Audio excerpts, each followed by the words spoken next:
ads. So, it's unavoidable, and again, if you look in the areas where they locate, there tends to be a cluster, so it's just a strip. You can go from one door to the next. Now, what is the effect that this has on Mississippi families? Well, first and foremost, we have data that suggests that a payday loan borrower will typically, for a $350 loan, will pay $691 in fees, and they still have not touched the original loan amount or the principal.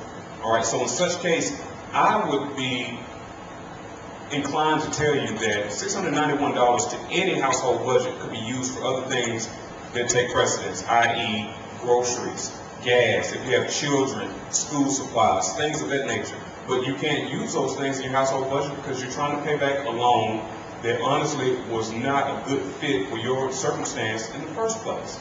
Okay? Next, the revenue from these loans, they usually aren't going back into state coffers, meaning they are not contributing to the state budget.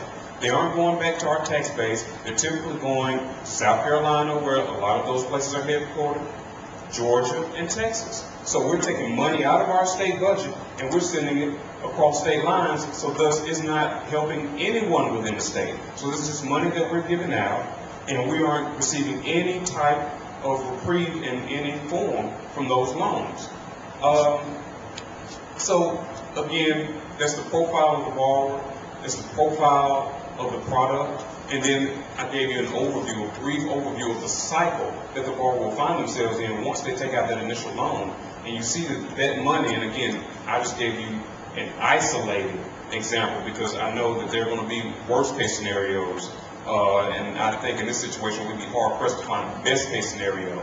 But generally, people need an alternative, and I mean a lending alternative that will be more responsible, one, to their plight, and then two, to them financially. Because again, if you remember what I said at the very beginning, they write a check in the amount of the first loan and the fees associated to that loan.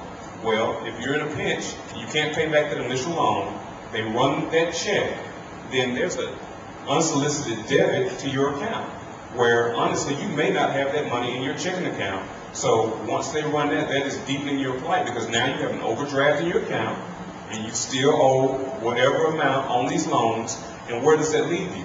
Honestly, it leaves the consumer in a worse place than when they started.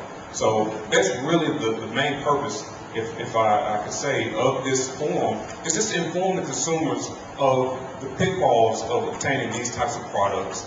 And we have information again in the foyer, and we're going to have a question and answer session at the end, and we'd be more than happy to answer any questions you may have.